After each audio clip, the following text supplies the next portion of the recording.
Okay, we're going to read the next two chapters. So starting with chapter Cheese Sandwich on page 190. Oh no, this can't be happening. I can't be reading this. Oh my God, what should I do? What time is it? 5:35. I texted Archer. Are you awake? I need to talk. I waited 5 minutes, but he didn't answer. And of course, I couldn't just sit there forever like a stuffed Pikachu. So I threw on a tee and yoga pants and grabbed my backpack. In the kitchen, I made myself a cheese sandwich and poured water into one of Dad's commuter cups. Then I crammed the sandwich and the cup into my backpack and started running. All right, next chapter. It's called Eco Anxiety, page 192. Even though it was Sunday of Memorial Day weekend and the sun was already up, the air that morning was so chilly I wish I'd brought a hoodie. But so what? I told myself. I deserve to be cold, like I'm in Antarctica before it melted away. I made myself eat the cheese sandwich, mostly to have something to do. I drank some water, not too much, though, because there wasn't anywhere to pee. At last, my phone beeped. A text from Archer, finally. What's going on, Haven? Are you okay? No, I am not. I typed with my frozen fingers. I'm at the river, the station where we did the river project. Just get here as fast as you can.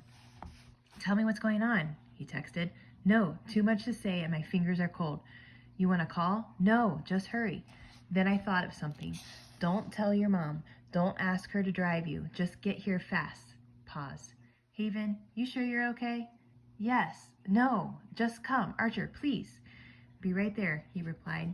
I twanged my rubber band. 17 minutes later, Archer was at the river, in sweatpants and a faded Zelda tee. His cheeks were pink, his hair was damp with sweat. By the way, he was panting. I could tell how hard he'd worked to get here fast. What's wrong? He asked immediately. I showed him the sidebar on my phone. He read it, frowning, then looked up at me. Okay, he said.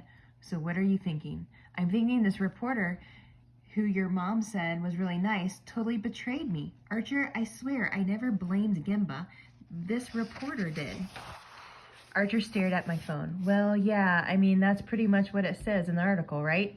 But she makes it sound like I agreed. Is this exactly what you said? I can't think of anything else. I nodded. But I didn't mean that I was accusing Gemba. Archer, I promised Mr. Hendricks and Miss Packer I wouldn't. I couldn't help it. I burst into tears. And now my dad will read this, and he's so proud of me. You should have seen him yesterday. He was so happy and excited about the festival. What if this interview gets him fired? I'm sure it won't. You are? Well, I'm not. Kenji's dad sounds kind of scary, and Kenji, he's already fighting with his dad about the festival.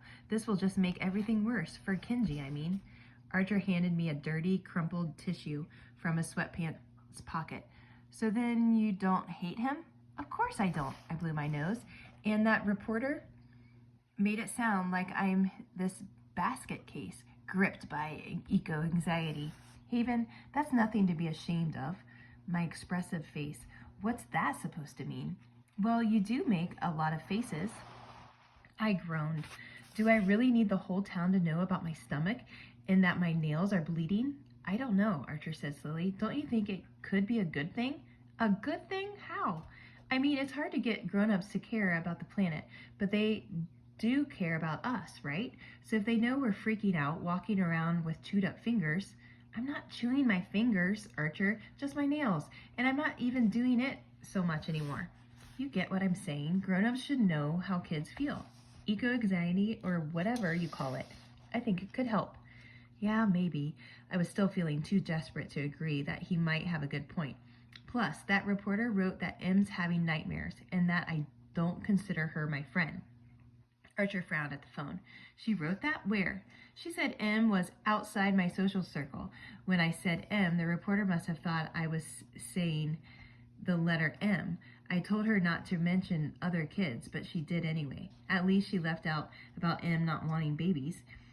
Now I couldn't help it. I started chewing my thumbnail. Everyone's going to be so mad at me for talking about them.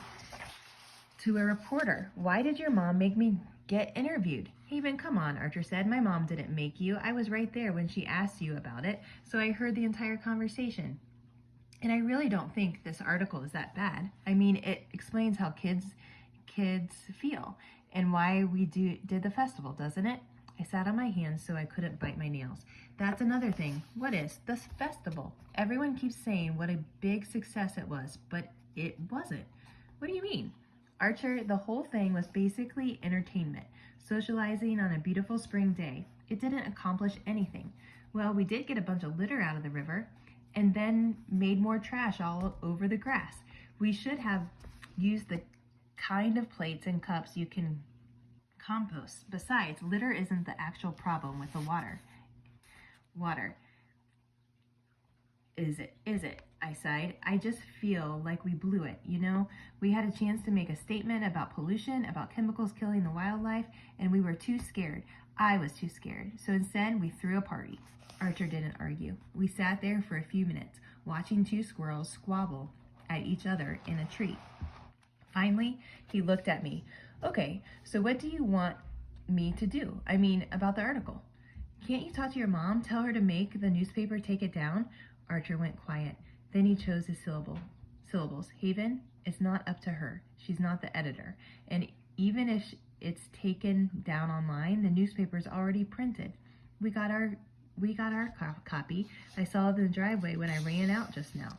I hugged my knees. If Archer's newspaper had been delivered, that meant our families had too.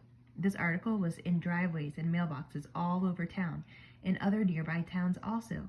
I could still call Mom, though, Archer said. Ask her to pick us up and take you home. I'm not going home. You're not? I'm staying right here. What do you mean? I'm doing a protest, a real one this time, to protect the river, and I refuse to leave. Archer groaned. What? I asked. Why are you making a noise? Because you can't protest all by yourself, Haven. If you're not leaving, then neither am I. You're not? He shook his head. I looked at him. This kid I'd known longer than almost anyone outside my family. Everything about Archer felt safe, familiar, even the scent of his shampoo. Archer, you're a good friend, I said softly. For a while you weren't, though. You hurt me a lot. And when I came over to your house, you didn't apologize. You just said I was too sensitive. I know, his shoulders slumped.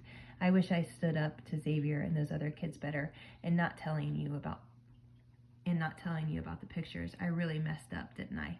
Yeah, you did. Also, being sensitive isn't a bad thing. If some macros weren't sensitive, we wouldn't know about the river. Archer didn't answer. You think I'm wrong? I demanded.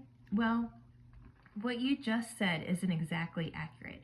You know, we did have other data too, besides the wildlife observation. The oxygen levels, the litmus testing. Come on, Archer, you get what I'm saying. All right, yes, I do. I'm sorry I said that, Haven, about you being too sensitive, I finally felt like smiling and breathing. It's okay, I told him. I guess we all get do-overs. That's the end of this chapter.